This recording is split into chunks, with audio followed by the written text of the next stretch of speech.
Good evening, folks. Welcome to the Tufts Street Reconstruction Project. Thank you for joining us this evening. We're just going to give folks a few minutes to sign on, and then we'll get started shortly.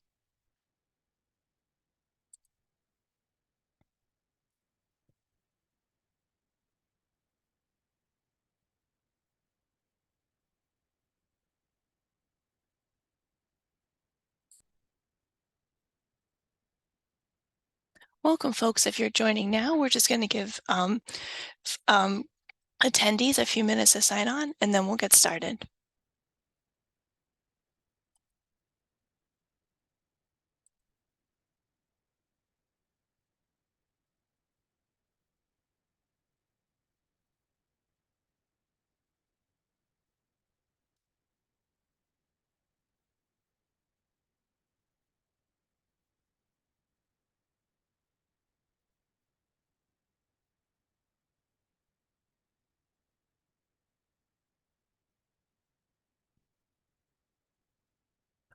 Good evening, Viola. Would you like to get us started?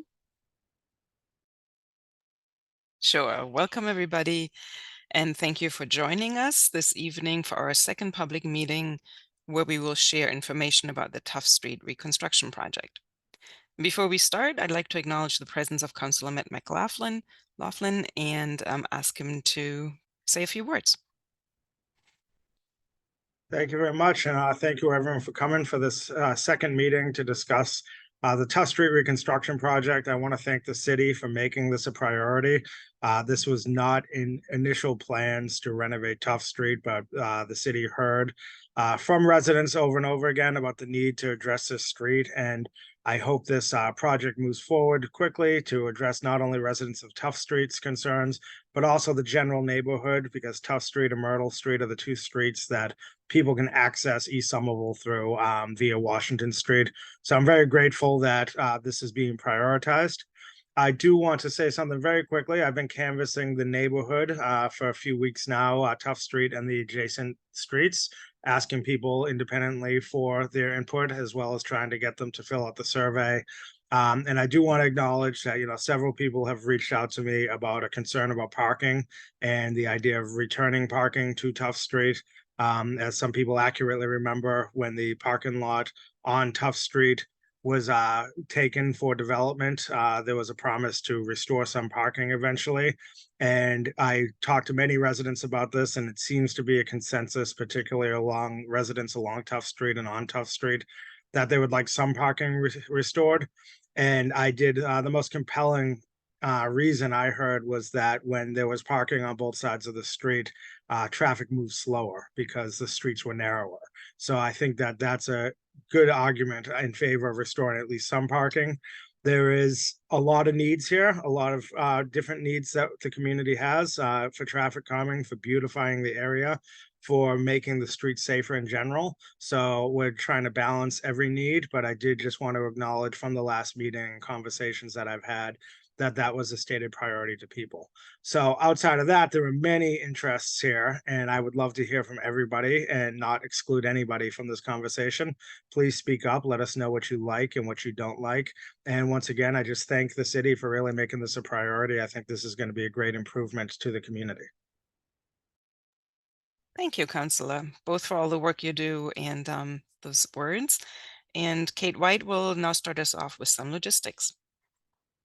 Thank you. So folks, we are recording this meeting this evening. We will post a recording of tonight's meeting on the project page at somervillema.gov/Tufts-Street. We anticipate this probably being in the next couple days. Your camera is off for the duration of this meeting. We will enable your microphone only when you're speaking. Throughout the meeting, we will conduct optional polls and an interactive question.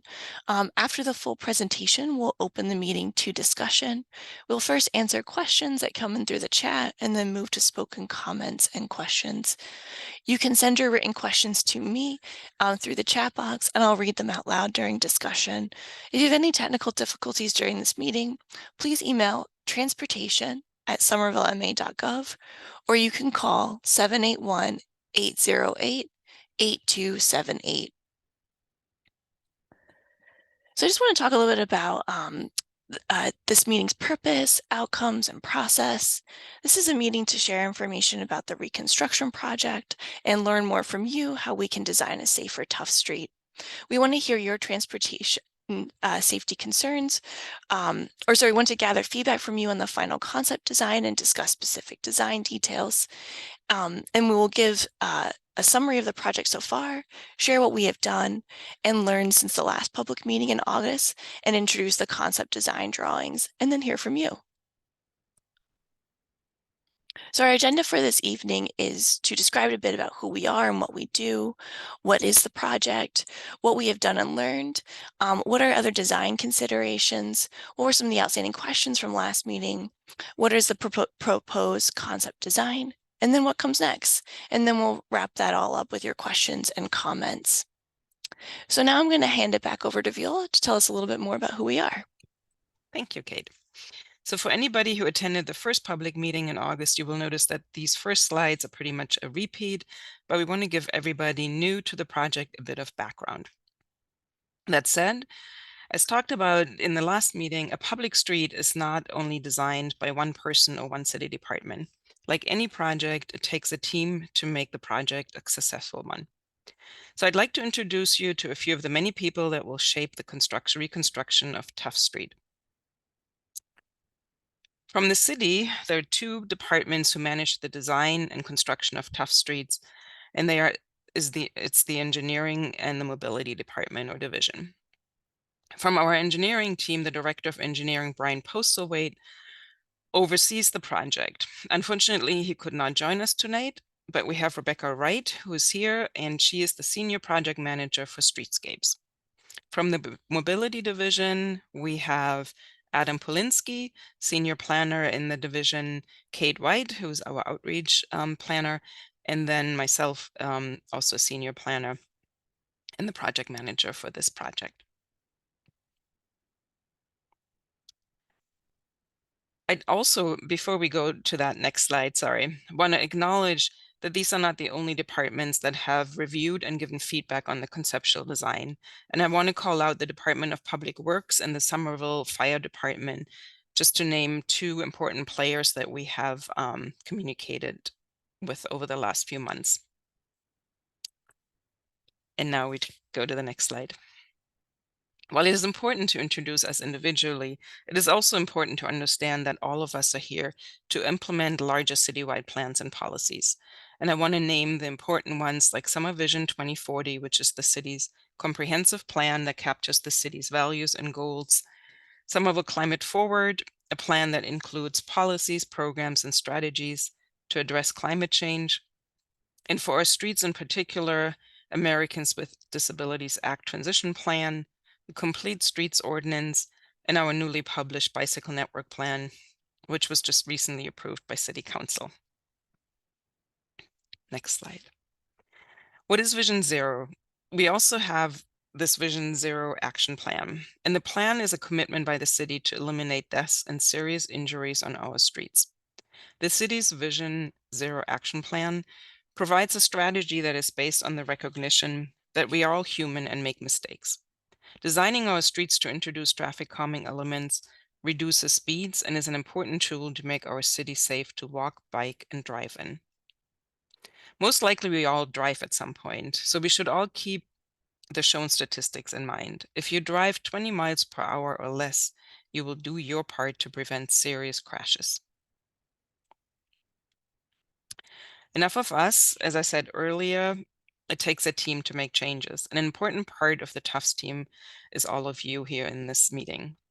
Since we do not have time to introduce all of you individually, we thought we can at least get a sense of who you are. And Kate will lead you through the following questions. Thanks, Viola. And folks, if you joined us last time, we asked some similar questions, but it's a really nice way for us to learn a little bit about who you are in the room, as well as to share with you all. So if you're interested, we have an optional poll this evening, and there's a few introductory questions. The first is, where in Somerville do you live? And you can share if you live on Tufts Street or within a 5-minute walk, or further than a 5-minute walk on Tufts Street or Somerville. Or if you don't live in Somerville, then you can tell us a little bit about how you use the street. So if you took this last time or you also took our survey, you'll see some similar questions, such as if you use it in your regular work commute, if you get it to the Green Line station, to either of our schools right nearby, or is your primary way to get or leave your home. And then lastly, we just want to learn a little bit more about which of the following ones, or which of the following transportation options you used in the last week. You have options like bicycle, car, public transit, rideshare, which is your Lyfts or Ubers, or walk or roll. So I'm just going to give folks a few minutes. And again, this is totally optional. Just a nice way for us to learn a little bit more about who is joining us this evening. So we've got about 70% of folks who are in the meeting today participating so far. So I'll just give you about 30 seconds more.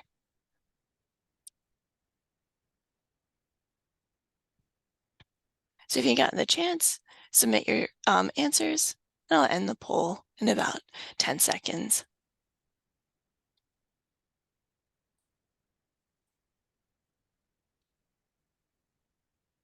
Okay, great. Thank you for those who participated. Just want to share back with you some of the results. So we've got about 15% live on Tufts Street. About 54% live within a 5-minute walk of Tufts, about 23 or further than a 5-minute walk, with 8% who don't live in Somerville. And how you use the street, we have about 15% say they live on it, 54% say they use the street in their regular work commute, 54 who use the street to get to the East Somerville Green Line station, 15% who use it to get to the East Somerville Community School, 8% to get to the Capuano, 31% is their primary way to get or leave Tufts Street, 8% work, and 8% who go to a business or businesses on the street. And for in past of the week, and again, this is generally what transportation options have you used? We have about 54% bicycle, 69% car, 69% public transit, 23% use Lyft or Ubers or taxis, 92% walked or rolled. And that looks like all our answers this evening. So again, thanks for taking and helping us learn a little bit more about who's in the room today.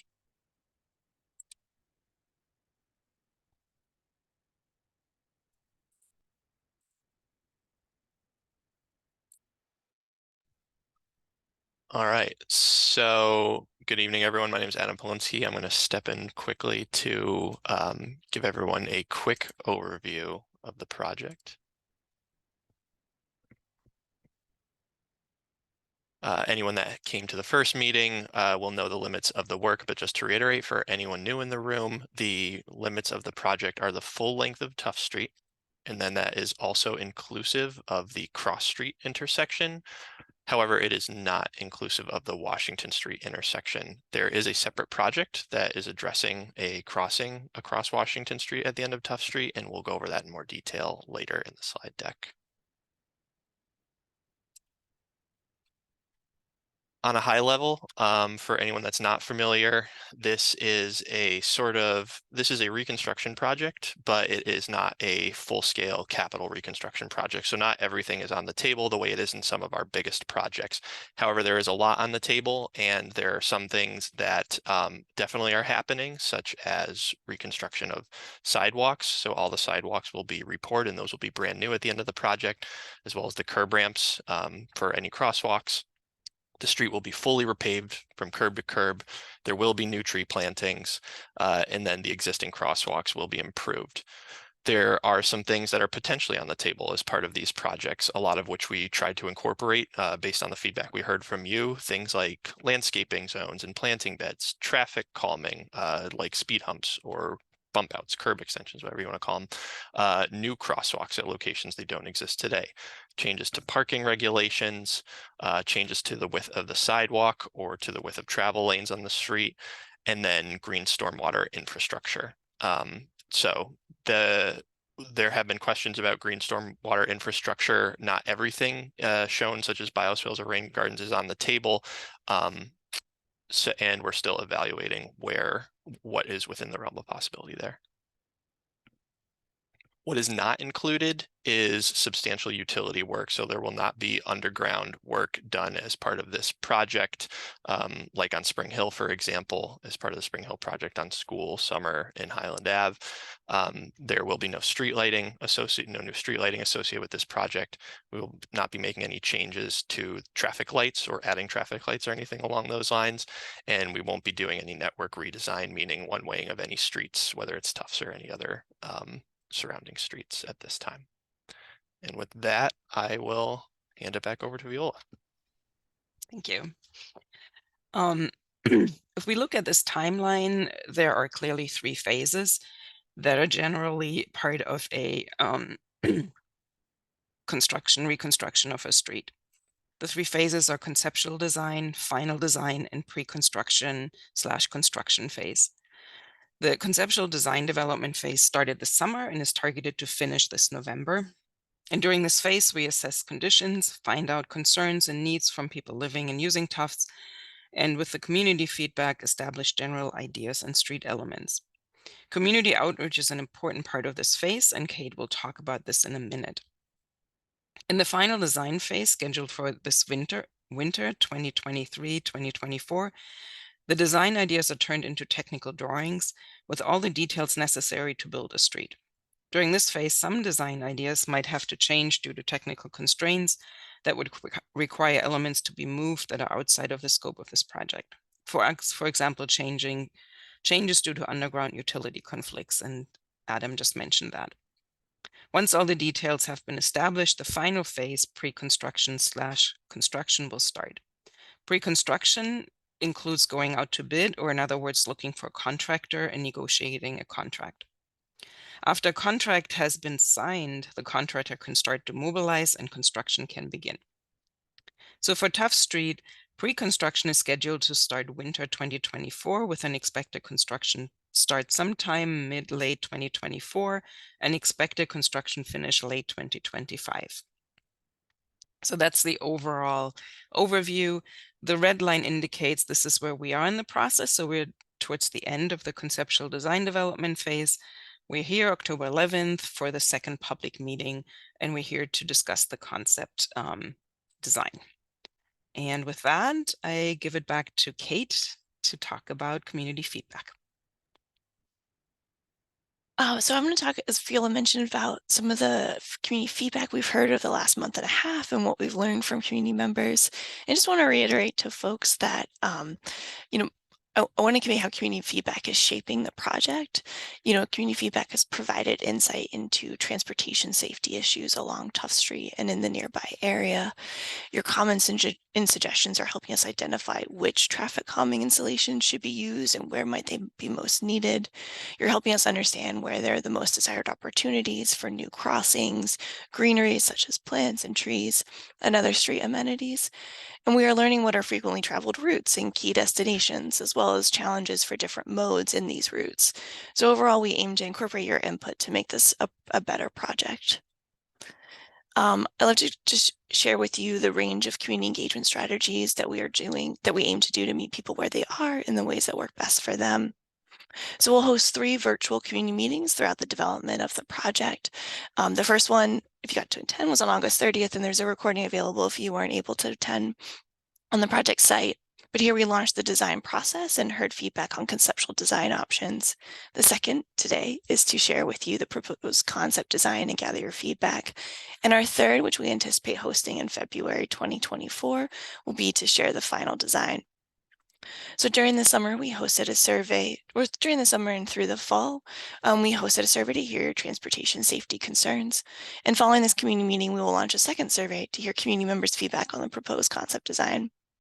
We make sure all our surveys are available in English, Spanish, Portuguese, Nepali, Haitian Creole, traditional Chinese, and simplified Chinese, and we'll promote the survey through our street outreach, our flyering, our posting on our project website, through social media posting, and reaching out to local community groups. So really trying to spread the word as much as possible and gather that feedback.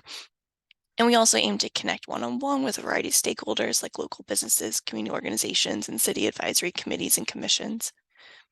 We described in the last meeting, we hosted a series of focus groups with the Mayor's Summer Jobs Program, which was focused on climate justice, and to hear the specific teen input on their concerns and ideas for the street.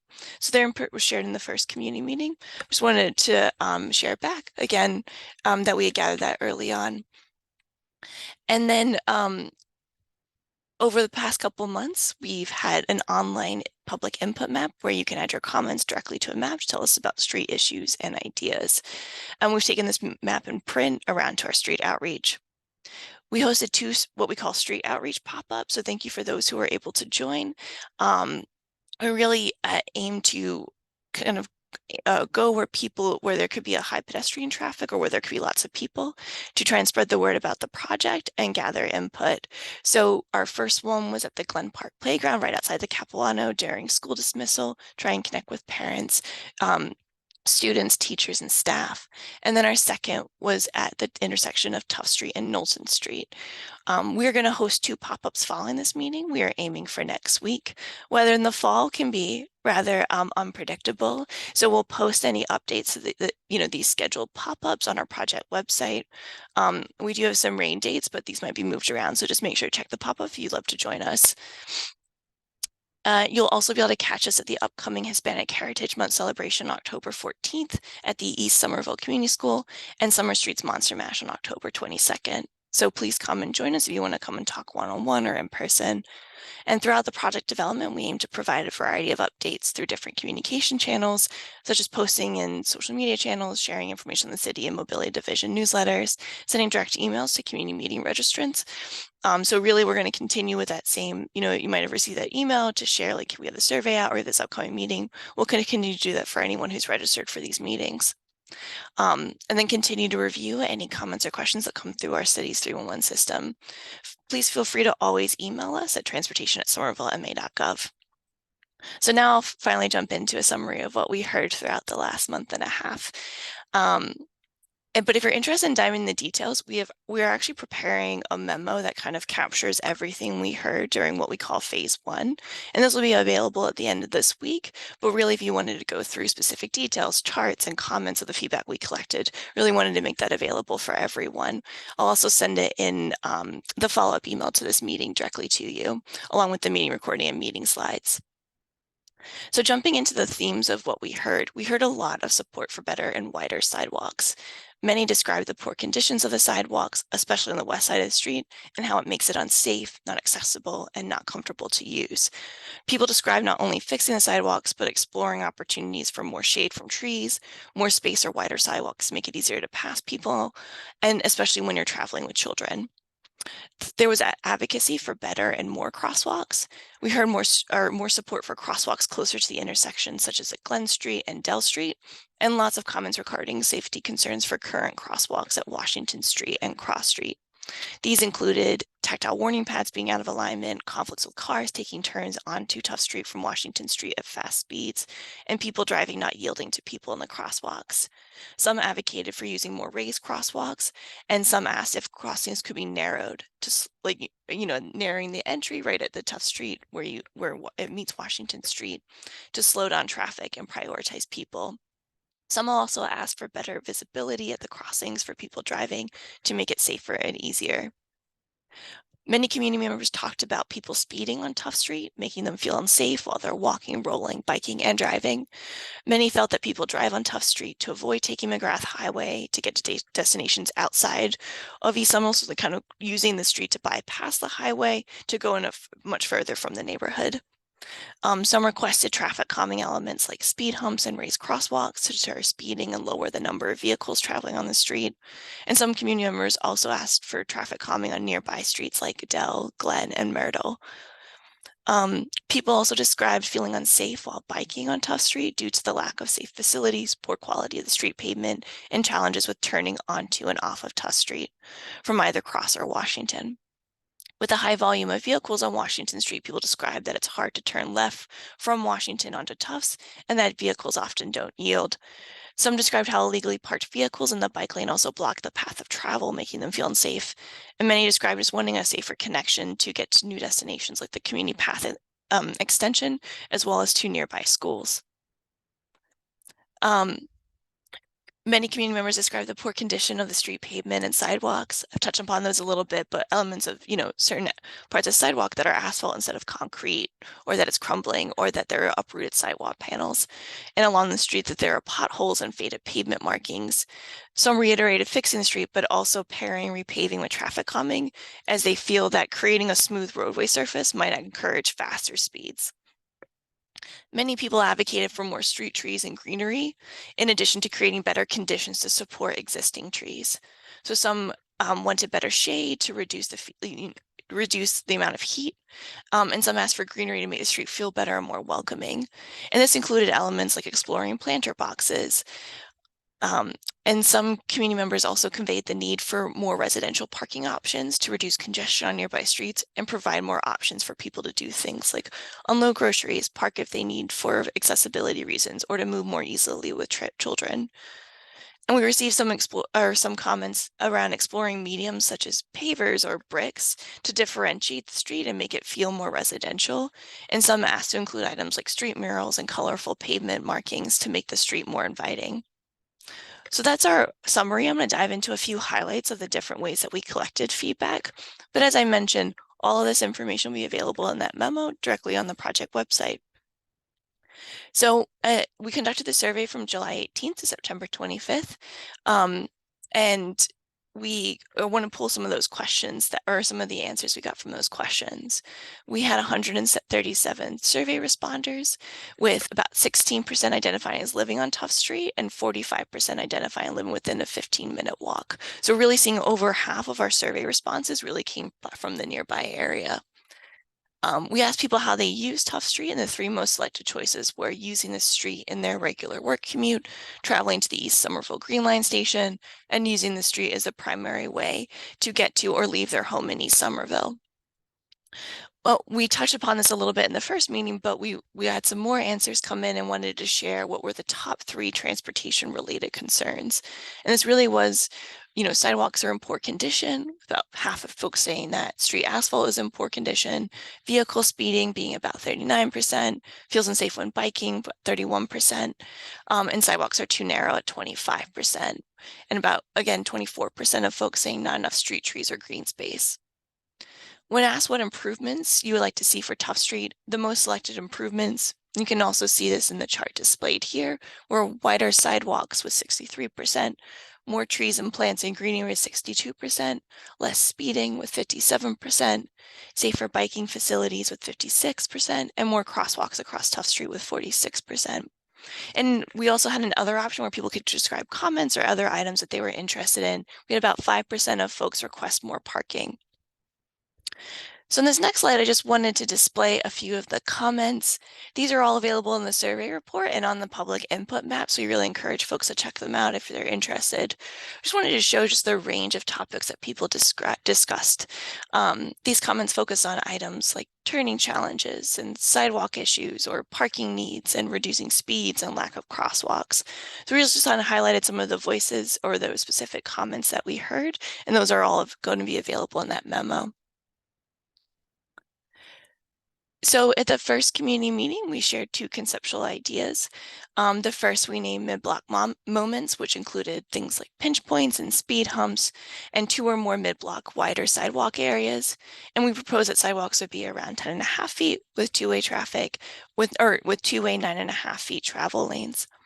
The second was meandering opportunities, which made Tufts Street a yield street where you would have a curvy roadway and dispersed wider sidewalk areas. And the sidewalk could be as big as 19 feet or closer to 9 feet, with a 12-foot road width allowing two-way traffic, with pullover space to be incorporated to allow vehicles to pass each other.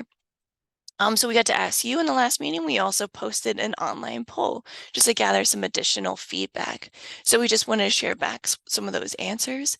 We about 45% of folks share that they prefer meandering opportunities. About 12.5% preferred mid-block moments. About 7.5% shared that they liked either option, and 10% didn't like either. And then lastly, I want to fold everything together with some of the comments we heard in our street outreach pop-ups. So thank you to those who were able to join us. Regarding concept ideas, we heard some preference for mid-block moments, mid-block moments, and questions and concerns regarding cars coming at each other in a narrowed street for the yield condition. We had lots of comments regarding crossings, such as the desire for more raised crosswalks, narrowing the crossing where Tufts, Washington, and Knowlton meet, painting the crosswalks red at pinch points, or investigating crossing options on Cross Street closer to the bridge. Some requested installing wider sidewalks, and regarding parking, some wanted more parking spaces, and some preferred keeping no parking on Tufts Street. For traffic calming, we heard requests to consider things like neighborhood traffic circles on Tufts Street and speed humps on Dell Street, and we heard the desire to add more green space. And finally, we just had various other concerns, such as the gravel pit next to the sidewalk, questions about one-waying Knowlton Street, and exploring options for a street mural on the large white building. So that's just a recap of everything that we heard over the last 6 or so weeks. And feel free to ask us any questions when we get to discussion. I'll now hand it back to Viola. Thank you, Kate. When we started designing Tufts Street, there were a few design considerations and requirements that were given. And the first one was that Tufts Street is designated a neighborway on our bicycle network plan. The bicycle network plan was mentioned earlier, that we just published it this year. And the goal of this plan is to make riding a bike an option for everybody. The plan establishes a network of streets, the bicycle network vision, to provide a connected set of streets to bring people of all ages and abilities safe and comfortably to important and frequently accessed destination anywhere in the city. Tufts Street is designated, as I just said, as a neighborway on this network and is prioritized to be implemented by 2030. Neighborways are walk and bike friendly streets and are meant as a safe and comfortable alternative to our higher volume streets, like Washington Street right next to it. Traffic calming elements deter cars from using the street as a cut through and make cars slow down. A neighborway should be an option for people of all ages and ability to use as a bicycle route. On neighborways, we do not plan to add bicycle lanes, and we anticipate to only minimally adjust existing parking. In order to change Tufts to be a neighborway, we will follow national guidelines and have to make sure that average daily volumes are below 200 vehicles per day. And we also have to make sure that at peak hours in the busiest direction, there are no more than 50 cars per hour using the street. And we had looked at existing volumes and speeds and found that the average speeds are only slightly above the required 20 miles per hour. And the average volumes outside of peak hours are also within the neighborway requirements. Higher volumes than 50 per peak hour, 50 vehicles per peak hour are observed during the peak hours, especially between 5 p.m. and 6 p.m. going northbound on Tufts Street. We believe that the proposed changes for Tufts Street will reduce these volumes as well. For more details on these existing speeds and volumes and our analysis, please go to our presentation for the first public meeting, or you can always contact us at transportation@somervillema.gov, as Kate has mentioned. The second set of design requirements are operational. Emergency access is one of these requirements that we cannot negotiate on. And Tufts Street in particular serves as an important connector to bring fire trucks from the fire station on Broadway, you see that on the upper left in that little diagram, to Innerbelt and Brick Bottom to the lower left and right, as well as emergency vehicles from the fire station in Union Square, the engine 3 indicated on the lower left. That station serves the East Somerville neighborhood and has to enters the neighborhood through Tufts and Glen. To accommodate these larger vehicles is one of the greater challenges when reshaping Tufts Street. We work closely with the fire chief and deputy chief to accommodate the need to get onto, through, and out of Tufts Street in the fastest way possible. And you will see these safety requirements reflected in the concept design. We also have to make sure that the Department of Public Works, DPW, can do its job of keeping our streets clean and functioning. We have to accommodate trash truck movements, and make sure that snow removal is possible on sidewalks, the road, and any of the pullover areas. We also need to address the current MBTA bus, the number 90 that uses Tufts Street going southbound. Bus frequency currently is low, mostly only 1 per hour. And we are in conversation with the MBTA to make sure that in the future, no bus routes uses Tufts Streets. And as you know, that the bus network redesign has 2 buses in the future. And as I said, we are talking to the MBTA, and that is certainly not a use for a neighborway. We also, before we go into the concept discussion, want to address some of the questions that were unanswered from the last meeting. People have mentioned the sinkhole or the sinking pavement right in front of 31 Tufts Street, which is at the corner of Glen and Tufts. And we just wanted to report that the city and the contractor are aware of it, and the contractor temporarily apparently repaved the northbound lane and is required to permanently do trench restoration before it's given a certificate of occupancy, which is basically to open the building for occupants. And we were told this is expected sometime this fall. So the picture that you see there is just taken yesterday, and they're clearly still working in this area. The broken fence on Washington Street was also mentioned, clearly a danger and a hazardous condition. And the city, in particular DPW, is also aware of it and has ordered it to be repaired. And we were told that this should happen as soon as by the end of the week, you should see the fence up again. Now, we know it's really complicated to get contractors to be on time these days. So we are a little bit at the mercy of when the contractor comes, but that's what we were told. There was also a question on blue bike stations in the vicinity, in particular, blue bike stations serving the East Somerville Green Line station. And I just wanted to show that we currently have 2 installed within the vicinity, which is the one on Washington Street and Medford Street. At that center island, there's a blue bike station. And then the other one is on Myrtle Street. And that station on Myrtle Street in the winter is being moved to the closest location, which would be at Washington and New Washington Street.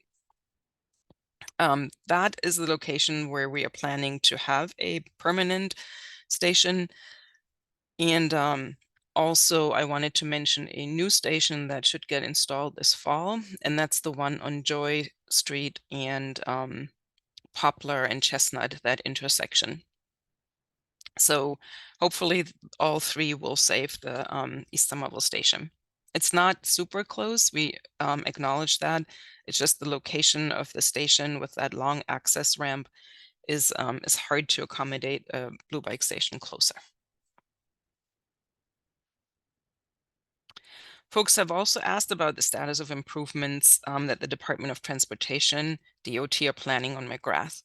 And there are 2 projects. The current projects, resurfacing McGrath, where we've included the link, includes repaving, eliminating 1 vehicle lane, adding a bicycle lane, and improving sidewalks. And most of this work is about to be completed. The date for installing physical separations for the bicycle lanes is unfortunately still unknown. And then there's the future project of grounding McGrath, and that is designated to be implemented in the fiscal year 2025 to 2030. And currently we hear it's in 25% design within DOT, so there hasn't been any public engagement yet.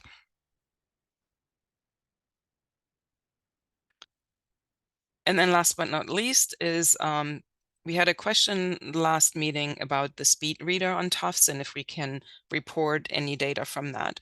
And unfortunately, I cannot. It's apparently rather complicated to get the data downloaded from these speed readers. However, it's also these speed readers are not the best way to collect speed. automatic traffic recorders, or ATRs, are much more representative. And on May 17th and 18th of this year, we set up ATRs, and the data collected on these 2 weekdays we use as average data. And the slide represents the findings. And if you, in summary, it's the average speeds are within the 25-mile-per-hour target for neighborways, and are observed by almost 50% of the recorded vehicles during that time. So the proposed design for Tufts Street will lower volumes and lower the shown speeds that are above 20 miles per hour. And with that, we finally are going to talk about the proposed concept design. Based on what we heard and the design considerations we just went through, we set our goals for reconstructed Tufts to foremost improve safety for people walking, riding, and driving, and to ensure emergency access. And we will do so by lowering speeds, volumes, adding safe crossings, and providing a layout and widths that allow clear and fast passage for fire trucks. We will also improve accessibility, and we need to make sure that our sidewalks and crossings are accessible, and acknowledge that some residents need to drive to reach their homes, visit friends, or use, for example, the East Somerville station.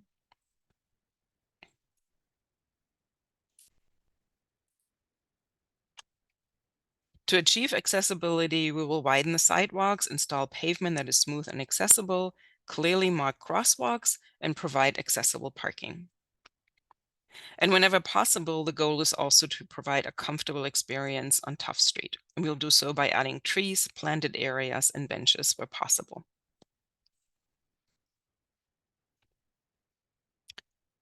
The final concept plan shows a lot of detail, and I will kind of guide you through it and then go into a little bit more detail on some of the elements.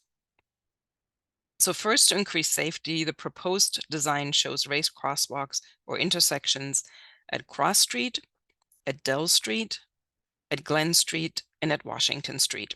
And to reiterate, the Washington Street raised crosswalk will just go across Tufts. It will not touch the Washington Street itself.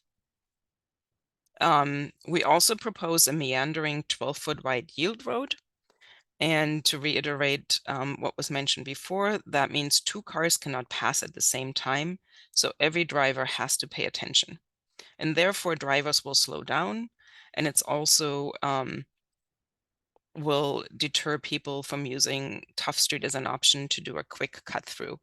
This is particularly important for the traffic that uses Tufts to circumvent McGrath and just races through Tufts Street. The indicated areas with the red brick pattern are pullover areas. And these areas ensure that cars can move out of the way to let an ongoing vehicle drive by. These areas are especially important for the emergency access.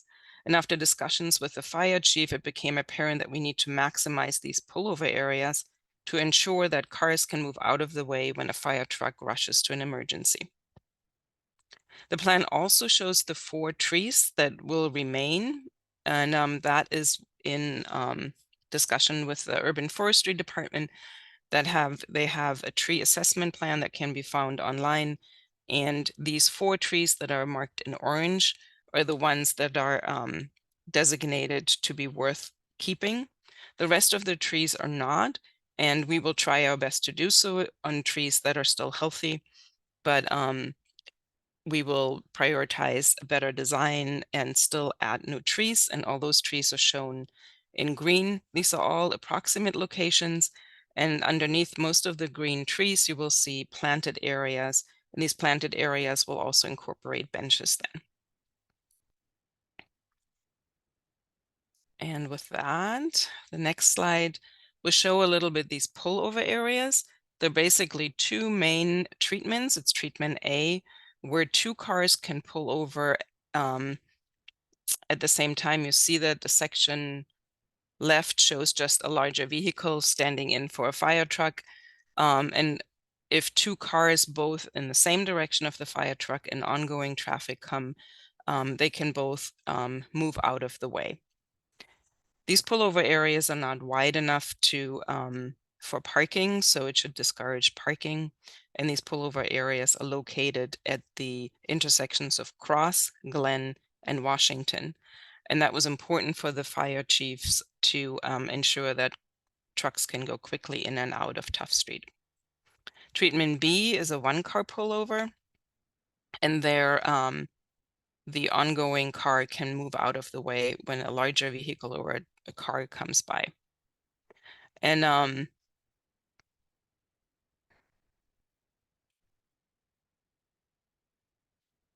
the treatments that we suggest for these pullover areas are, you can see examples there. They should look, when a car is not using it, an extension of the sidewalk. So the pavement will be adjusted to not look like the road pavement. So that way we can ensure that the 12-foot roadway feeling will be maintained even when we do give options for cars to move outside of it.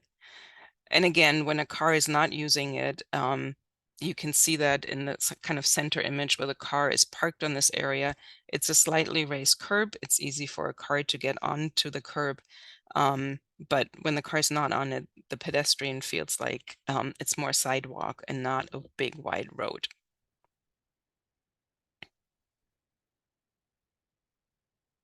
Sorry, Adam, before we move, I do want to mention the treatment C, which is a bike pullover. And currently we're suggesting that on the Washington Street intersection, and I'll show that in a minute. But we're also going to try to incorporate that throughout the street. Now we can go to the next slide.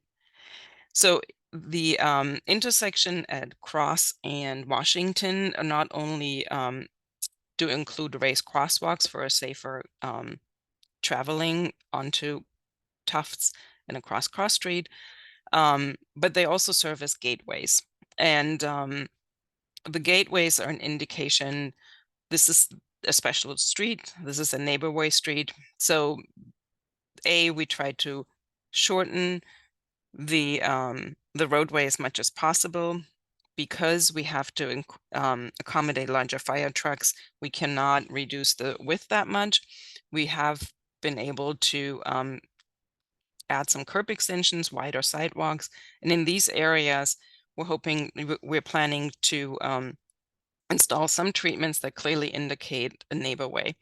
And that can be colorful planters. These planters don't even have to necessarily include plans, but can just hold the sign for wayfinding and neighborways indication. The current sign that we're using is shown here. We also, in case that we need to incorporate safety bollards, these safety bollards don't have to look utilitarian, but can be used to give a visual indication too, with colorful painting. They can also be used as wayfinding. So that level of detail will be developed in the next 2 months. And we're looking for feedback on all of this. If people have other ideas, responses to this is what we'd like to discuss in a minute, but also where you can go onto the survey that Kate mentioned that we will put up, and where you can online give feedback or email us. The intersection at Washington Street, I know we had a lot of feedback on the desire and the concern how to get to the East Somerville Station and the community path. And we've mentioned the MBTA project that will add a crosswalk in the vicinity of Tufts. And we overlaid that design to our design, showing how that will interact. And as you can see on that MBTA project, the crosswalk that is painted green indicates that it's a shared crosswalk, and that crosswalk will connect then to the side, I will not get the direction, the station side of the underpass, and that sidewalk is wide enough and is also meant to be a shared use path so that bicyclists and pedestrians can get to the station and to the community path. on the Tufts side of Washington, there is an island. We call that a floating island. It's a separate island that will be housed where the bus stop will be housed. And behind that island, you see the separated and protected bicycle lane that crosses Tufts Street then. So the movement onto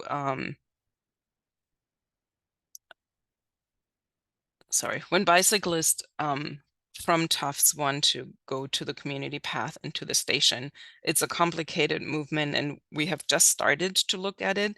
So what we're proposing here is our first attempt, and it's not a very satisfying one, but please keep in mind, we're trying to design for people that feel not comfortable to just use the road. So what we're suggesting here is this pullover area when you come southbound Tufts. Thank you, Adam. And that allows people to get on the level of the sidewalk. And there's a little image.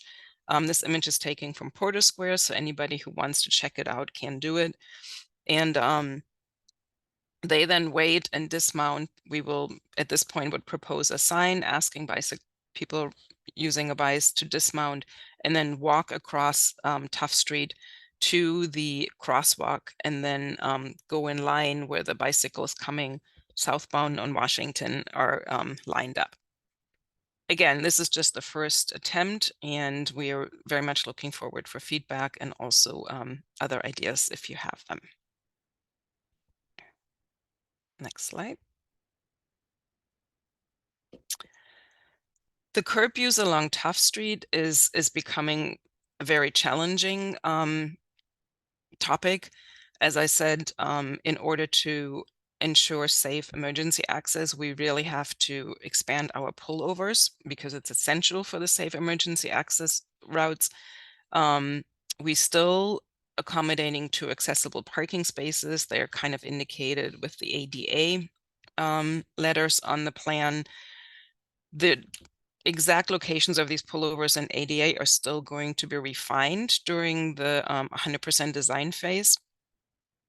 And it looks very much there will be very little space left for additional parking. Just a quick glance, there might be 4 or 5 spaces that we can add to it, if at all. And we wanted to, you know, we heard the feedback and the concern that parking is not available on Tufts any longer. So besides the 2 ADA spaces that we're committed to, we could add parking in these potential areas, but we want to leave room for discussion on that, because if we do that, then we will have less room for wider sidewalks and less spaces for planting and benches and other accommodations. And if you look at the plan, it's basically right now all the areas where you see a larger gathering of trees, those would then have to go if we add the parking spaces, or will be hugely reduced. And then the last slide will cover the plantings. So all the green trees, as I had said before, are new trees, suggested new trees. The 4 orange ones are the 4 existing to remain. And wherever the sidewalk is wide enough, we will add planted areas in addition to these trees. And our goal is to fill those planted areas with native plants. Adam mentioned the green stormwater infrastructure. These GSI, green stormwater infrastructure options, will be limited to the contaminated soil in the area. And we are still investigating and evaluating what we can actually use in the design. And I just wanted to emphasize that by not being able to do green stormwater infrastructure, that does not mean we cannot add planted areas. It's just that these areas will not manage potentially any runoff. And then the trees we have already talked about. At a minimum, 4 existing trees will stay, and new trees, if possible, will be integrated with planted areas, and those will be also integrated with benches. And that concludes the presentation on the concept design. Thanks, Viola. So we have a initial just kind of quick Mentimeter to gather your feedback. I also just wanted to bring up, we discovered that there was an issue with our chat that should now be resolved. So if you were trying to input any chat questions or comments, please feel free to do so now, and we'll make sure to kind of go through those in the discussion period. But in the meantime, we would love to gather some of your initial feedback. And so we've got a word cloud for you, and maybe you could share the 3 words to describe your initial reaction. You can use the QR code in front of you, or you can go to menti.com and enter the code 7315038. I will also share the chat and the link. But feel free to send in any of your chat questions now. We'll start to collect those. You can also have spoken questions and comments in following this, but we'd love to gather your initial feedback. So if you want to go to the Mentimeter now and share the 3 words to describe your initial reaction, and I'll start sharing them out loud. So I'm going to share my screen and start to share some of the responses.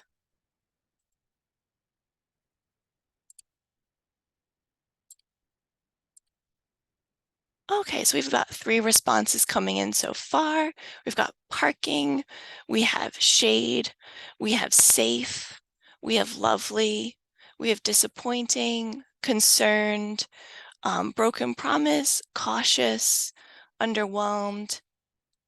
And so we'll continue to have folks continue to, or we'll have folks continue to share in. And so as you can see, if words are getting larger, that means they've been shared multiple times. So some say involved, some say optimistic, some say trees, gateways, unfinished, disjointed, I like it, green space. I think I'm capturing all, pleasant, better, slow. Someone figured out how to do a thumbs up emoji, so well done. So let's continue to have these come in and just give folks a moment. It looks like we've got about 34 responses and 12 people participating, so feel free to continue to share. So bear with me as I read these, but we've got exciting, promising, heartbroken. Let's see if I missed any. Better. So I don't see any more coming in, but thank you so much for those who participated.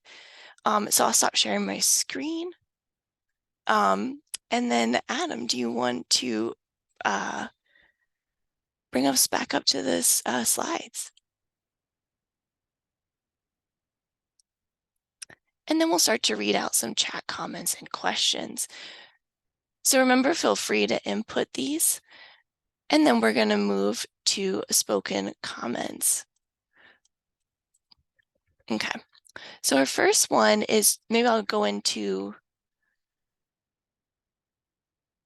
one was just a clarifying question. Maybe I'll go into what comes next and then we'll go in. Sorry. So folks, next we'll have a survey available. This will be available for about a month following this meeting. And so we're going to make sure to send that link directly to anyone that registered. It'll be available on the project website, and we're going to share flyers in the area to help promote. You can also call into 311 and take the survey with us over the phone. You can join us at some of our upcoming street outreach pop-ups. We'll be back at those same locations. We are anticipating being at the Glen Park Playground on October 17th at 2, the rain date of October 24th, and then at the intersection of Tufts Street and Knowlton Street on October 19th from 4 p.m. to 6 p.m. And if it rains or there's other inclement weather, we aim to be there on October 26th.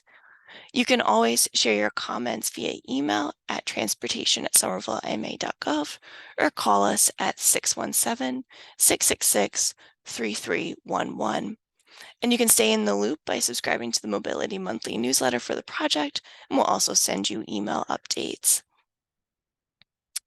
So with that, Adam, do you want to move to the next slide? Just want to say we'll first answer questions that came in through the chat and then move to spoken questions and comments. You can send your written questions to us in the chat and then we'll read them out loud. We will take spoken questions and comments in the order hands are raised. And if you're calling in this evening, you can press *9 to raise your hand and *6 to unmute. And we'll list out the last 4 digits of the phone number or your full name if you've joined through computer this evening. And this meeting is scheduled to end by 8, so just to give you all a kind of rough estimate of how much time we have. So maybe I'll start with some questions first. And again, feel free to keep inputting them. And then we'll go to spoken question and comment. So one was just to clarify, someone said they have an elderly neighbor who'd like to make a comment by phone and is called in. So make sure to be able to comment during the meeting. So just as we mentioned, just press *9 and that will raise your hand and we'll be able to unmute you and you can share your question and comment. So one question is about the 90 Washington Street project. William shared that 90 Washington Street project is looking at changing the location of New Washington Street onto Washington. Does this impact your planning? I'm happy to take that, Kate. It will not impact the Tufts planning at this point. Since we're not making any changes on Washington Street, the moving New Washington to a new location will be in the future and will not be considered at this point. Thanks, Viola. So the next question is about the Blue Bike Station. Tom shared that he's happy to hear about a new Blue Bike stock at the winter location of Myrtle. Do you have a timeline for when that would be implemented? I'm going to have to say, no, we don't yet. We are currently working on a larger plan to locate and purchase Blue Bike stations. And as part of that, a timeline will be established for the East Somerville station. So our next question is about crossings to the T station. So Zachary shared, I like the proposal for Tufts Street itself, but are there other proposals for the crosswalk to get to the T station? And are there any options that would put the crosswalk closer to Tufts? So if Adam, maybe you can bring up the slide with the new crosswalk. So the new crosswalk, that one there, yeah. So currently the crosswalk is much closer to New Washington. So this proposed crosswalk that will be implemented by the MBTA is much closer to Tufts Street.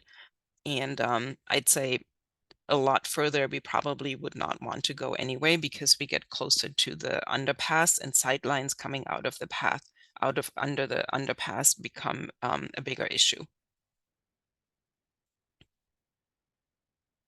Yeah, I'd just also add that this is an MBTA access driveway right here, so we cannot put the crosswalk any closer to Tufts due to this. So this is about as close as we can get it for that reason as well.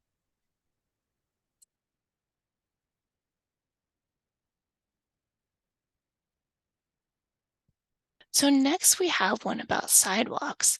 Dan shared that he'd love to see the widened sidewalk areas at the intersection of Cross Street. Is it possible to have trees in those widened areas? Yeah, we didn't show trees there on purpose right now because we have to be careful with sight lines. And also we still have to make sure that the fire trucks can go in. And so some of the curb extensions might have to be mountable. So we'll certainly look into it. And if it's possible, yes, we will. Thanks, Viola. So next we have one regarding some of the land use around. So if you are able to answer, William shared, what happens in those industrial commercial garages on the left side of Tufts Street looking north?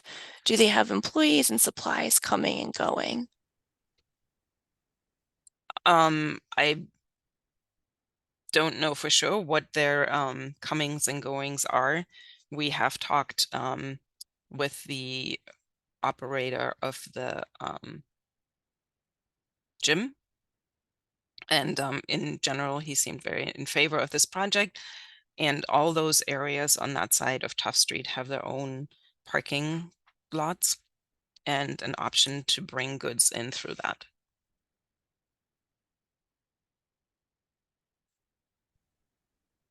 Thanks, Viola. So the next one is also about the Cross Street intersection.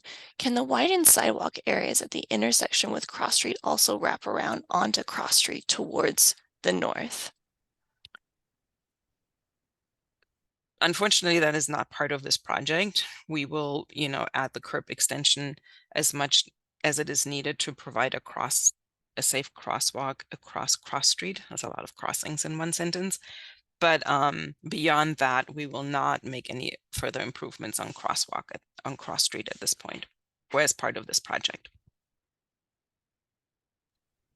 Thanks, Viola. So the next question is actually about call attendance. Robert asked, can you tell us how many residents are on the call? So Robert, we have about 23 attendees in addition to the 5 panelists. And all we know are the attendee numbers. So our next question is regarding potentially the mural or a mural. Katerina asks, a mural on the long white wall could add a lot to the street without impacting the overall layout, but it isn't in the plan. Can you share why it isn't being prioritized and if there are any ways outside of the process or team that might be a better venue to advocate for this mural? Yeah, thanks, Katerina. That was actually a slide that I intentionally took out, thinking that we already have so much information. We introduced another project that is right in the vicinity, the Glen Street Neighborways project that is being designed and then implemented with quick build materials by 2 outside consultants, Culture House and Neighborways Designs. And they have also looked at that option, and it will be more part of their project. They have already started to talk or try to reach the gym owner, who also had reached out and said that he would like to see something on that wall. So it's not out. It is being considered, but less so as part of this project now. Thanks, Viola. So the next is about more of some of the immediate activity on the street. Andrew asks, as a more immediate safety fix, can there be something done about the construction company who's working on 31 Tufts? They park in the bike lane and sidewalk daily and leave the fence pushed out, also obstructing the sidewalk. I could answer the first, and maybe Becca, if you want to talk anything about kind of like construction management after. We are definitely aware, and thank you for all those who have shared this feedback.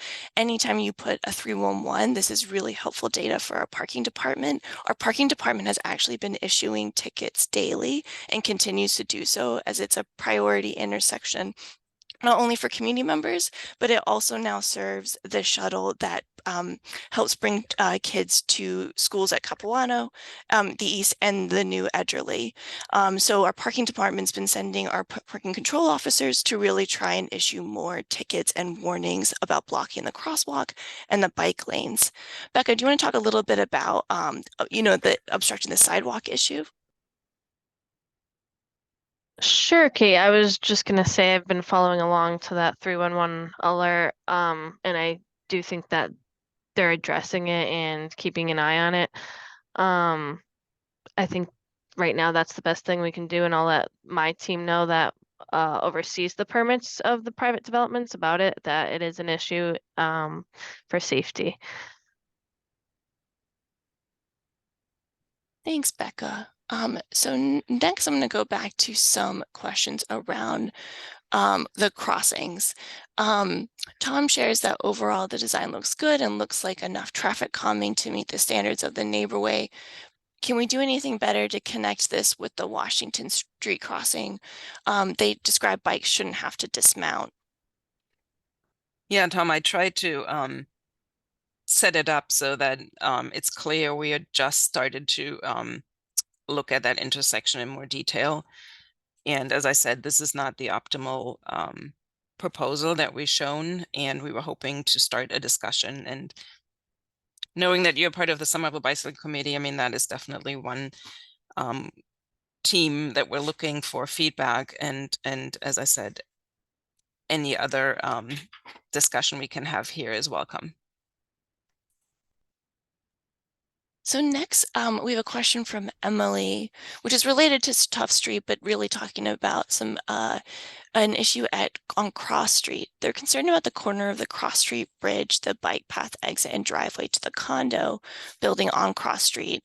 Can we get a slow down sign here to alert drivers and cyclistic kids living in that building? The new hump has helped drivers speed, but there's so little visibility here. A sign would be wise. Maybe feel like I talk a little bit about slow children signage.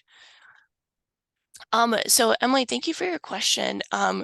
We, the city is trying to work a little bit more comprehensively on how we how we implement new signage, signs like slow down or caution children, or even we have some signs in the city that just say children. We haven't seen really any kind of impact to these, and so we're really trying to look at ways, and that's what we did with the speed hump, to physically slow down people, as we found that the signage we haven't seen the kind of impacts that we'd want to see. Adam, do you want to touch a little bit upon some of the street design policy conversations and signage implementation? Yeah, sure, Kate. Yeah, to just add to what you were saying, it's a very tricky area there in particular. The sightlines are very poor as you come over the bridge. We added the speed humps to try and slow people down, but one of the reasons we haven't added a crosswalk across Cross Street in that area is because we don't believe it's safe to cross there. And so we're continuing to look for opportunities to make that safer. And we know that it's a concern. It is outside the scope of this project, but we're always looking for additional opportunities for, very real safety concerns such as this one, and figuring out how we can address it and through what means. Thanks, Adam. So we have two questions from Carrie, which I might put together, so they might be connected. Carrie asks, have you spoken with Eliza Data, head of 31 Tufts Street LLC? And the second question is, where is the parking for residents of Tufts Street in the new 31 Tufts Street building?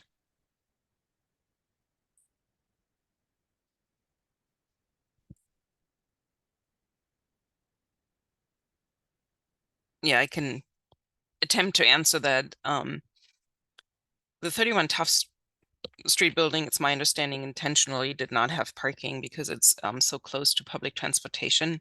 So the majority of the residents, we assume, will have the opportunity or the option to take public transit. And then the rest will obviously not be able to park on Tufts, just like they're not able to do that right now, and will have to use the streets around Tufts, the Dell, Glen, Knowlton, Morton. And as folks And know, we have not talked to Eliza Data. yeah, I'll just say, as folks know, living in the city, that resident permits aren't designated to streets. And so at any time, anyone with a resident permit can park on any street.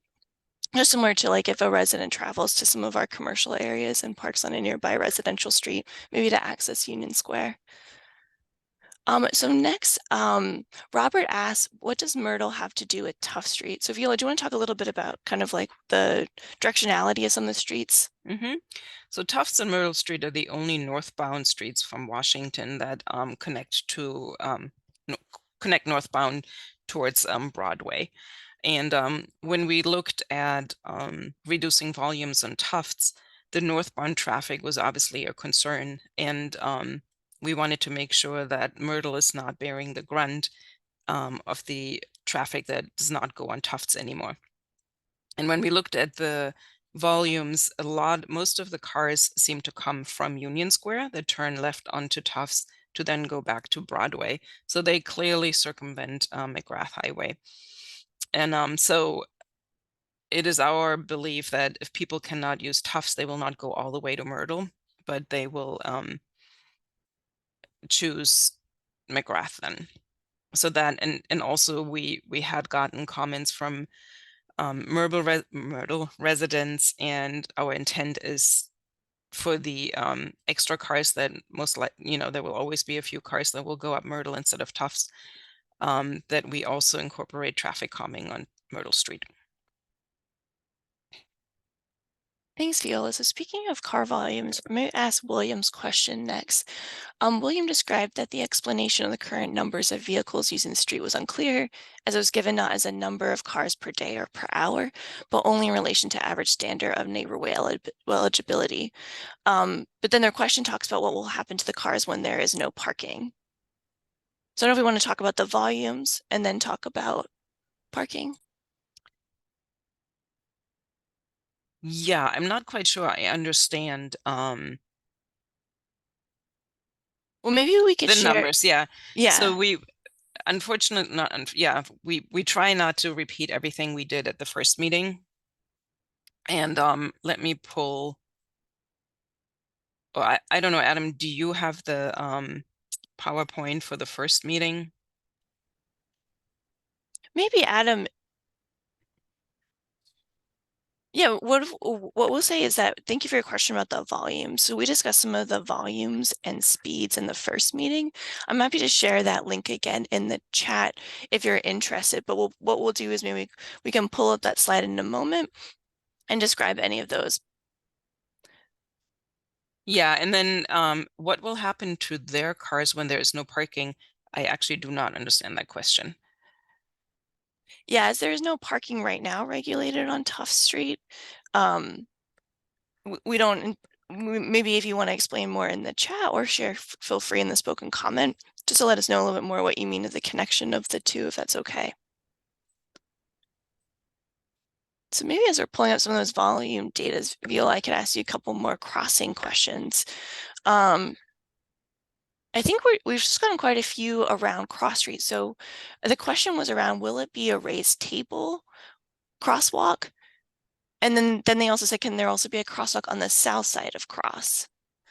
Yeah, we asked the same question to our consultants, and the crosswalk across Cross and across Tufts Street is currently shown as raised, and to make it a full raised intersection and or add a raised crosswalk on the between Tufts and the bridge. We're getting into problems with the slopes. It's rather steep there, and to raise anything will not be possible. So currently what you see is the best, or we can develop that a little further and potentially raise the intersection a little bit, but a full raised intersection incorporating crosswalks on both sides is most likely not going to happen. Yeah, I'll just add that it's also an issue of sight lines. So because it's so close to the crest of the bridge, there's just simply not enough distance for a car coming over to be able to see someone in that crosswalk if you put it on the south side of Cross, and then to recognize them and then stop safely. So we're not proposing one there for that reason as well.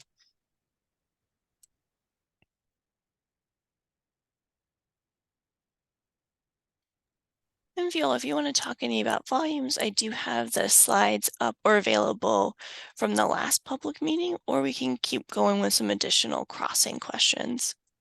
Yeah, why don't we put it up and discuss the volumes? Okay, great. Thank you. Just give me one moment and I'll take screen share. And if you just want to direct me to the right spot.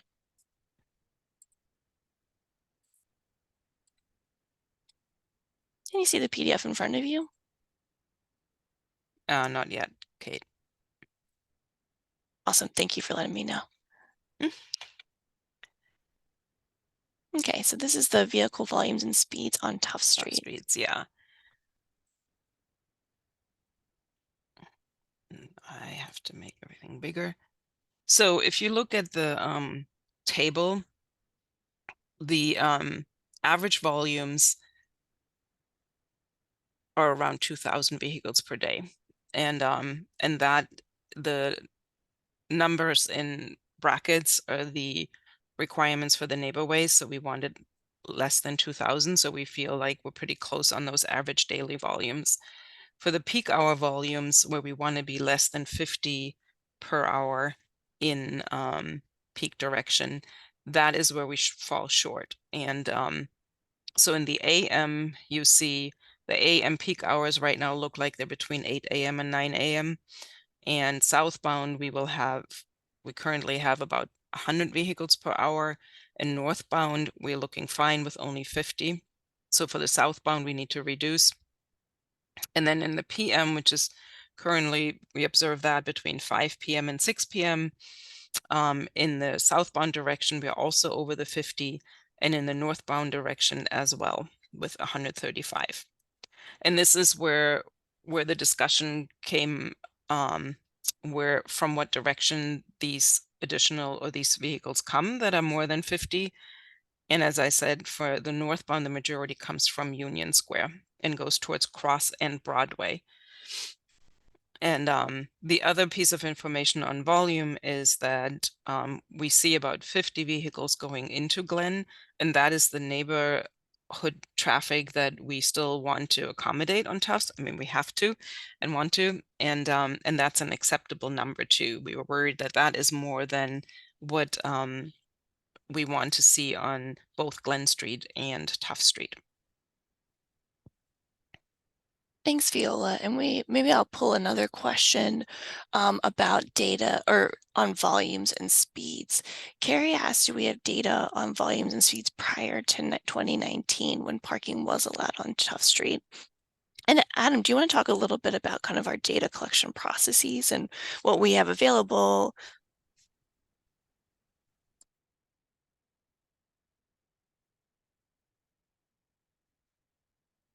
Just bear with us one moment. Adam's just working on some mic.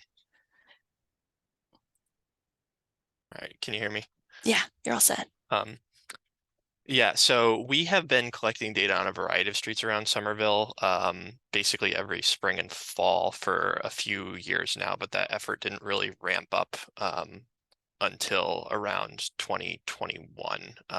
And so we have collected data at a lot of locations, at a lot of hotspots around the city based on resident requests and areas that we know are of concern. I don't believe Tufts Street was one of those streets. However, there is some validity to the question that Carrie's asking, which is that, you know, if there's was parking on Tufts Street previously, and then we take it away, would you see higher speeds? And in all likelihood, you would, because cars offer some visual friction, they narrow the street. However, there are multiple ways to achieve that as well. And so the design that we're proposing here, whether it's a parked car or the planted green space that we've shown, or the wider sidewalk, or a speed hump as a vertical element, those are equally effective ways to reduce speeds and calm traffic on a street like Tufts. Viola, do you want to add anything before I move on to some more crossing questions? Okay. And what I would say to folks, thank you so much for your chat questions coming in. I'm going to stop sharing and bring the discussion slide back up. Or if Adam, if you could do that. And then thanks for those who have their hands raised. I'm really going to we've got about 3 more chat questions that we haven't been able to ask, and then we'll move to spoken question and comment. So we have a couple more about kind of the intersections. We have one that said, could we make the Knowlton's Tough intersection a raised intersection instead of 2 raised crosswalks? When I walk towards Union, I often walk on the west sidewalk of Knowlton and went across directly versus zigzagging in 2 crosswalks.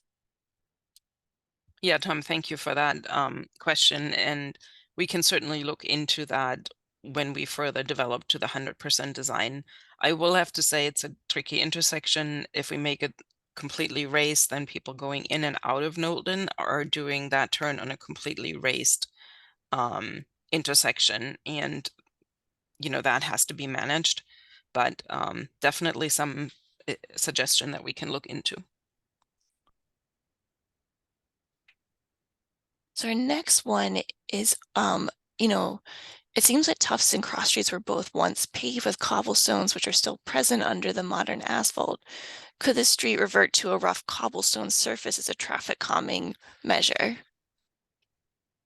Thank you for that suggestion. And while that might be a great traffic calming suggestion, it's not going to be appropriate for a neighborways, which is supposed to be a bicycle connection. And for anybody who has bicycled on cobblestone, that is not an acceptable surface. Our last one was another crossing one, which is about, can you narrow the entrance at Cross Street through curb bump outs on both sides of, oh, sorry, can the crossing across Cross Street be narrowed through curb bump outs on both sides? I assume you mean like curb extensions, what we usually call, so that the roadway is narrowed. And I believe we can look into that. Yes. Now we have one more chat question, and then we'll move to spoken question and comment. Could you just clarify what the width of a typical cross section would be? Since we are changing the side of wide or the width of the sidewalks, there's not a very typical one, but in general, it will be 12 feet width for the, actually, I think if you go Adam to the next slide, these cross sections are actually typical ones now. So at the beginning, you will have the 12-foot wide. At the beginning of the street at Cross and Tufts, you will have the treatment A with 12-foot wide roadway and the 5.5-foot areas where you can move out of the way. The width of the sidewalk is 9 feet at a minimum, which leaves 11 feet, but we could also split that to 10 feet or 10 feet. That's where the non-typical comes in. And then where there is a 1-car pullover, you'll see that at the bottom where you have, again, a 9-foot minimum sidewalk, 11-foot on the other side. And then the other section that is not shown right now is when there is no pullover area, and that is where we have the maximum sidewalk flexibility. So we could have up to 19 feet on one side, 9 feet on the other, or anywhere in between. I hope that answers your question, Tom. Viola, we just had a couple more questions come in, if we could just focus on them, since I think the kind of widths of, or the cross sections spurred some extra questions. Carrie asked, what is the width of a typical sidewalk in East Somerville, say on Lake Morton, and how does that differ with what you're proposing, or what we're proposing? Yeah, the typical existing sidewalk, even on Tufts, is like somewhere between 5.5 and 7.5, we found. I'd say typically we're probably between 6 and 6.5, 6 and 6.5. So we are, with the yield condition and the 12-foot narrowing of the roadway, have a lot more option to widen the sidewalks, which becomes important when we try to accommodate trees, both the existing trees and new trees. They tend to want 4 feet at a minimum. We are doing sometimes planting beds narrower, but then we also want 4 to 5 feet minimum of sidewalk width, and then you add up to 9 feet. So that is the exciting opportunity with this concept, and it will be a street that has untypically or atypical wide sidewalks, which we find for Tufts to be the perfect application, since Tufts really is one of the major roads or streets to serve the East Somerville community. The East Somerville Green Line station, but also then provides access to the schools, both on Cross Street and on Glen Street. Thanks, Viola. And just one more question before we move to spoken comment. Thank you, those who are patiently waiting with your hands raised. Morgan asks, is it possible to consider making Tufts a one-way street, which would allow larger sidewalks and still give enough space for parking? Yeah, we looked at that too, and it's a little outside the scope of this project because that would mean potential changes to other streets, which was outside of the scope. The other aspect about the one way is you have to decide which way, and currently we do still have to serve the 90 bus going southbound. And we also, for the emergency access, needed in both directions. So those were all the major reasons why we said two-way is a better option. And generally, two ways are providing a lot more traffic calming. Any one way will just be, will not have the additional traffic to pay attention and slow down that a two-way has. Thanks, Viola. So Adam, if you want to take us back to the slide that talks through some of the hand-raising instructions, I just want to share thanks to those who also just left comments in the chat. We're keeping all of those logged. as well. And so folks who shared their approval of the design are more pleasant, or describing a more pleasant place to live, walk, and bike. Some describe, please bump out the curves as much as possible on both sides of Tufts, especially at the intersections. Some skepticism about bikers dismounting at the pullovers, and where pedestrians will cross at the intersections. And just kind of reiterating some support for considering trees and other plantings in the widening sidewalks. So thanks those who have your hands raised.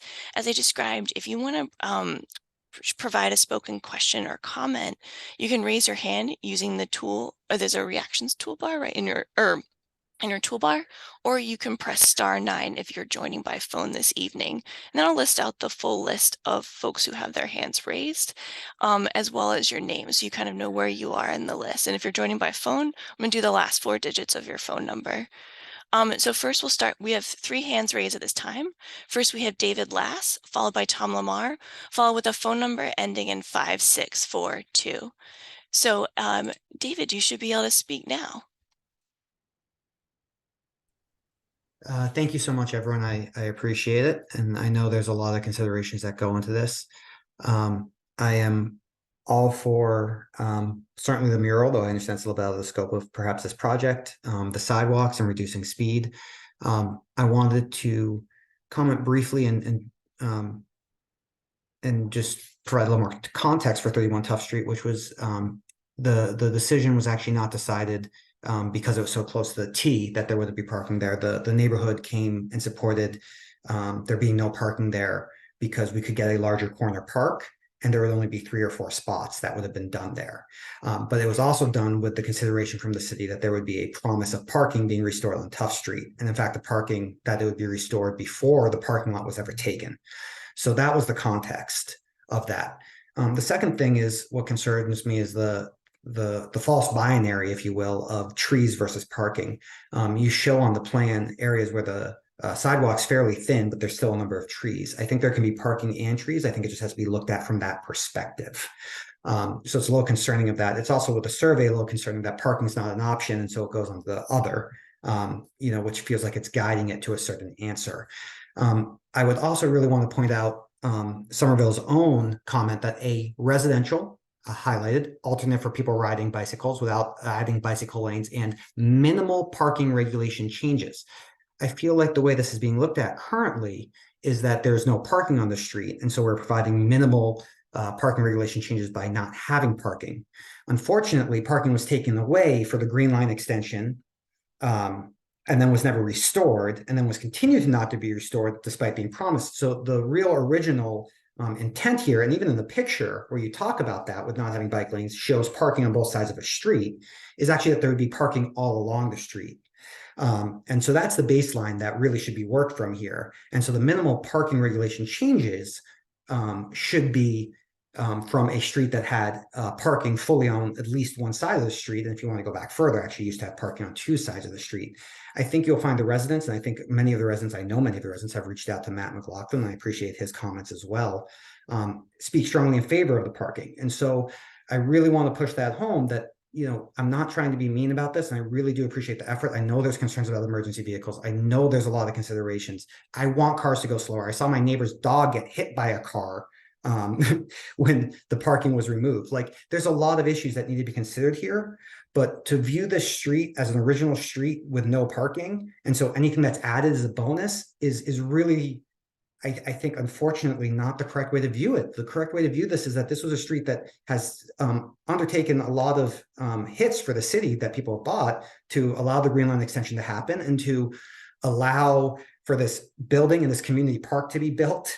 And all these other things that neighbors spoken in favor of, and now this promise really feels like it's being taken away, and that's very upsetting to me. I don't want to take too much time, but that is my view as someone who's lived on Tufts Street, who has been there for over 12 years now, and I'll let other people share. But I really ask you to consider that as you start looking at these next measures, and that maybe there's not just trees or parking, and maybe it's not just 4 parking spots, that there may be a creative solution to this. So thank you.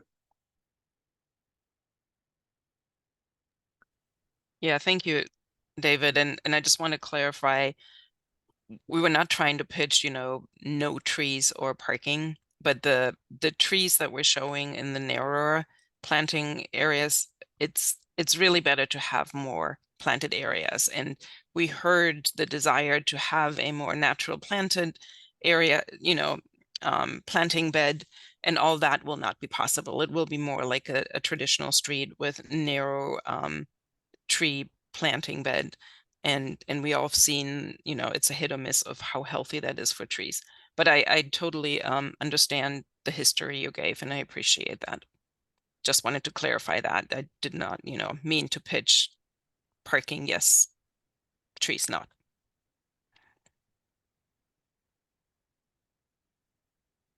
Thanks, David. So I just want folks to know we have 2 more hands raised. So next we have Tom, and then the following is a phone number ending in 5642. So Tom, you should be able to speak now. Hey, really enthusiastic about this plan overall. Really like a lot of the raised crossings, raised intersections so far. And I think a lot of the comments about the gateways were on point as well. I really hope you can widen the sidewalks as much as possible and have as many trees as possible. One area that I wanted to touch on was the intersection with Washington. I know that came up a little bit. I appreciate Viola's point that it's very early stages. But I just wanted to point out that, like, with both this going under reconstruction and a crosswalk being added, like, the standard of people needing to walk their bikes is really not what we should be aiming for. If that is necessary, I think I wouldn't really consider that like all ages and abilities. The dismounting can be challenging for some people on their bikes. So I appreciate the scope of this project does end there, and that the MBTA improvements to the Washington Street crosswalk are separate. But it would be a real shame if we almost have this connection, and because these two projects were like just 10 feet apart or so, they weren't quite connected. So I really hope the city can find a creative way to perhaps widen the sidewalk at those few feet of Washington Street to be wide enough to serve as like a multi-use path, or make it easier to have that connection. And I know that we're removing the bike lanes, and I think that's totally reasonable if we achieve this traffic calming. But I think making that connection actually work to cross Washington Street and access the community path is really key. Thanks.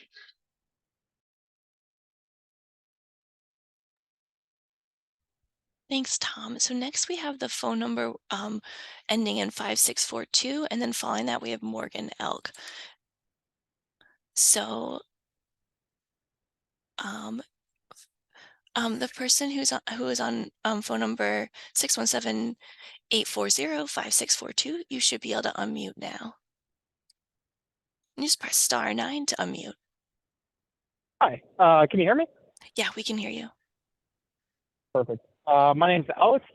Yeah, no, I just wanted to comment more about the parking. At least for me, like, I found it that, you know, coming home on a Sunday night, it's very difficult to find parking anywhere nearby. Oftentimes I have to circle around for like 20 minutes plus. And the new building on 31, that's just going to make parking worse from my understanding. I mean, I know that there was assumptions about, you know, it's located near the T line, better public transportation. Hopefully those people won't be having cars. But again, that's just assumptions. It just seems to me the parking situation is going to get worse. And I don't really see that being alleviated in the current design.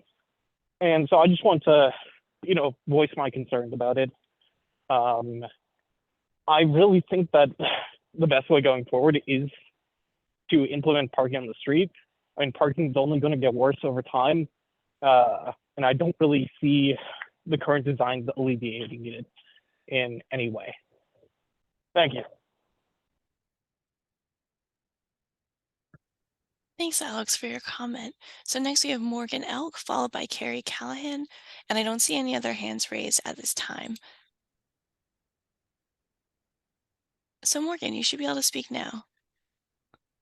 Great, thank you. You know, I kind of just want to reiterate what Dave and now Alex has said as well about the parking. You know, having a young kid in the area, trying to get the kid into the house along with groceries and anything else gets extremely challenging with the fact that parking has been removed With the new building coming in, you know, I also have a lot of concerns about what parking is going to be like on any given day, let alone street cleaning days where we lose half the parking in the area. Already we're talking about having to go blocks and blocks further away just to try and find a place to park, and you know, just have concerns about the overall design structure where there is no thought of bringing the parking back. It's just, it's making it extremely difficult to be on that street, and, you know, don't want to have to double park and possibly block the bike lane to try and get, you know, the kid inside or the groceries, and then try to find parking afterwards. It's just, it's getting more difficult. And with the new building and all the new residents that are going to be coming in, it just continues to expand on the challenges we're going to see. Thanks, Morgan. So next we have Carrie, and then I don't see any other hands raised. So if anyone's interested in providing a spoken comment or a question, please do raise your hand. So Carrie, you should be able to speak now. Carrie, I see your mic's still muted. There you go. Okay. Yeah. Thanks so much for your presentation. I want to echo what Dave said, that, you know, I appreciate the efforts to make Tufts Street look a little nicer, given, you know, I've been here since 2005, and this is the first time we've had any attention on Tufts Street.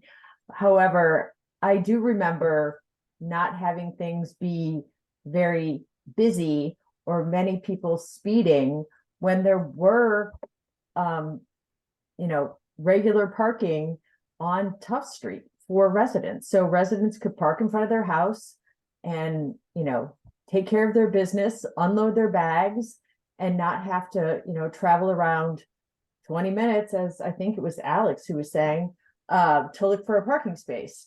So I feel like that the residents are valuing being able to park near their homes and not have to feel like we're living in Southie, where you can't find a spot and you can't move your car and you can't go anywhere, especially those of us who have to drive to work. So I just wish that there would be some consideration for the promises made. I mean, I was on the 31 Tufts Street RFP committee when we chose which project the city would sell the land to, that was the 31 Tufts Street parking lot, which is where many people parked prior to a building being built there. So we've had additional restrictions, and things just keep getting tighter and tighter in our neighborhood.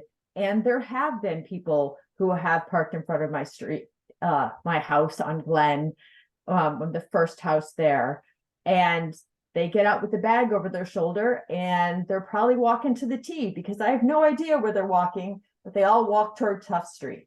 And so I feel like the residents really want to live in a community where they can live and work and prosper. And we'd love to accommodate, you know, some improvements to Tufts Street, but we kind of feel like we're promised something that is not being delivered, and that we gave the green light to the 31 Tufts Street project with the understanding that the restrictions for parking would resume, where residents could park in front of their homes again after the GLX project was done.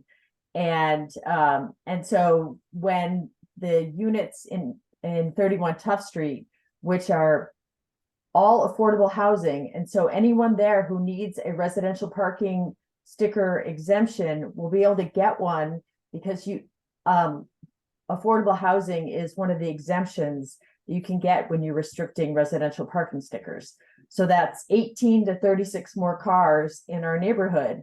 And as much as, you know, the design seemed lovely and it seems very, you know, a wonderful vision, but in reality, we're dealing with some really stressful things for most residents. And I feel like the stress level is going to increase with all of these things rather than decrease. I don't feel like this is really helping the people who actually live on Tufts Street or live, 2 seconds from Tufts Street.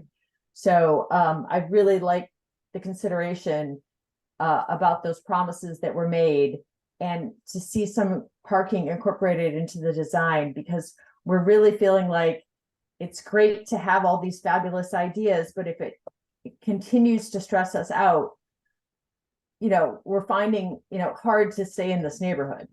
So, and we don't want to become a neighborhood that no one wants to live in. So that is my 2 cents. And thank you. Thanks, Carrie. So next I have David, but David also communicated that he was helping someone who's joining by phone to talk. So David, I'm going to go to you next. And then following that, I don't see any other hands raised. But please feel free to raise your hands if you want to provide any comments. So David, you should be unmuted now.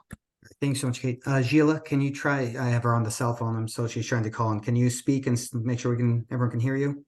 Sure.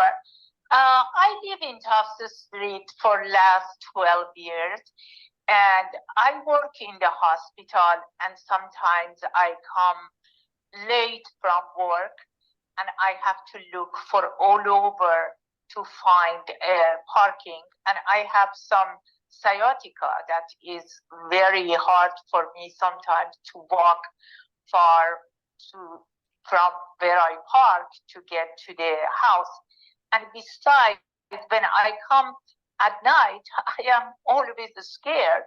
As an older woman, I am always scared to somebody attack me, which that is very common in this area. And I am really concerned about that. And I am always scared when I come at night home and I have to look for all over to find a park place. And then I have to walk home in the dark, and it's really scary. And we would really love to have our parking back, because that is just not right. That is really just not right. We accepted not to park when the green line was there, but we thought we are going to get back our parking. And please think about this. This is not a very safe neighborhood here. It's scary as a woman when you come at night home from work sometimes.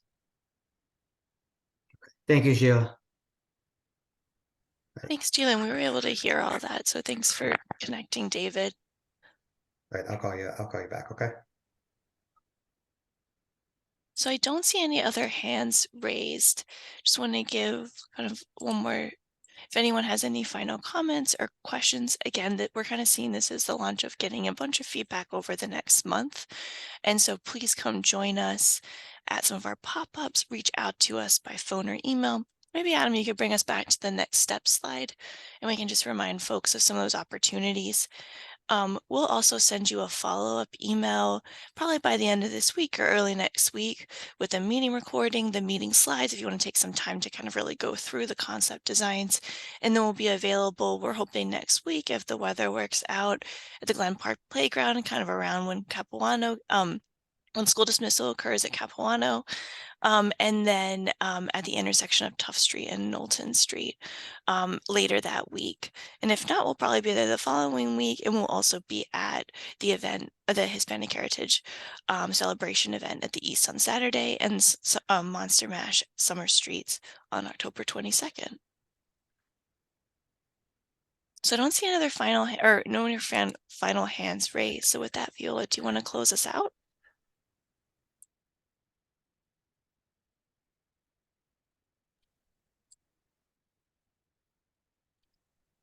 That was the most challenge to find the right button. Yeah, thank you so much, Kate, for leading us through this, especially the discussion, and thank you all for your feedback. And as Kate said, this is this meeting will be followed by 4 to 5 weeks of public feedback, and we welcome any more, and we will consider everything that we heard today. So thank you so very much for attending and for your continuous participation in this process. Could I speak real quick? Sure. Hi, everyone, this is Matt McLaughlin, the city councilor. I just want to let you know that I'm sitting here listening to all your concerns. I'm looking at the little word map that we have and seeing, some really positive feedback, but also a lot of concerns, words like disappointment, that larger than others. And, I'm very grateful that the city is prioritizing this, and I think it's got great potential. And I hope that this is something that doesn't have to be a divisive issue. Like, this should be something that we should get as close to 100% support from the community on, particularly people who live on Tufts Street. I don't live on Tufts Street myself. If residents told me that they wanted no parking, then I would support no parking. If residents told me that they wanted parking, then I'm going to listen to them as well about that. So I do think, there's a lot of trade-offs that we need to think about. But I just want people to know that I'm sitting here listening to you and hoping that we can get to a point where everybody's happy, because I do think that this is a real important project for the entire ward, not just Tufts Street, as a gateway to the community. So thank you again, everyone, for participating, and for the city for putting this together. And I hope we get to a place where everybody's happy. Thank you so much, everyone, for joining this evening. We hope you have a wonderful rest of your day. Take care.